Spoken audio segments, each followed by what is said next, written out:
Et 1500 policiers sur tout le territoire français ont rejoint la résistance le jour du débarquement.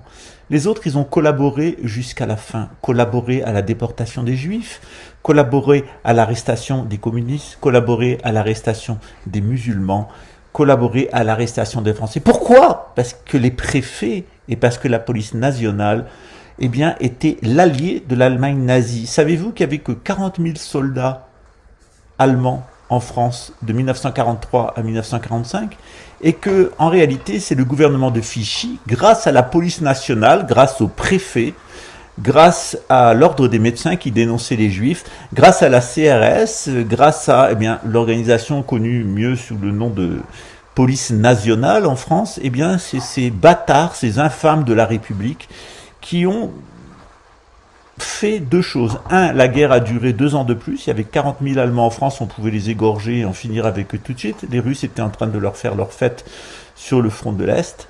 Et surtout, grâce aux Suisses, et parce que les Suisses, pendant 2 ans, ont continué à blanchir l'argent des Juifs, de l'or volé des Juifs dans les camps de concentration. À cause de la Suisse et à cause de la police nationale, nous avons eu 2 ans de guerre de plus. Nous avons eu aussi le débarquement des Américains avec toutes ces destructions et les millions de morts.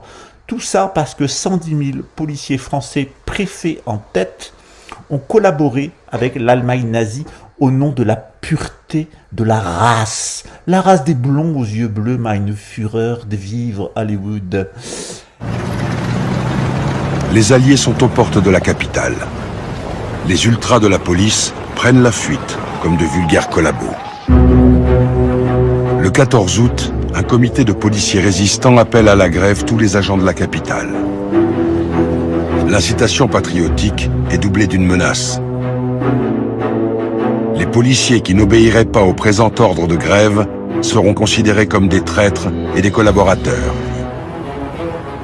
Le 19 août au matin, 2000 policiers s'emparent de la préfecture et hissent le drapeau tricolore.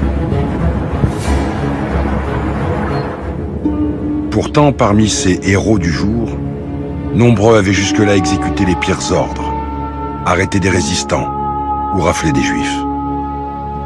L'inspecteur Roger Belbéoc, résistant communiste, s'en amuse. Dans la cour de la préfecture, un miracle s'est produit. Il n'y a plus que des résistants. C'est bien ça.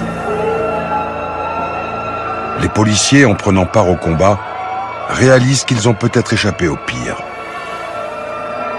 L'un d'eux témoigne. La participation de la police à la libération de Paris a été une action nécessaire. Dans le cas contraire, il y aurait eu de nombreux gardiens de la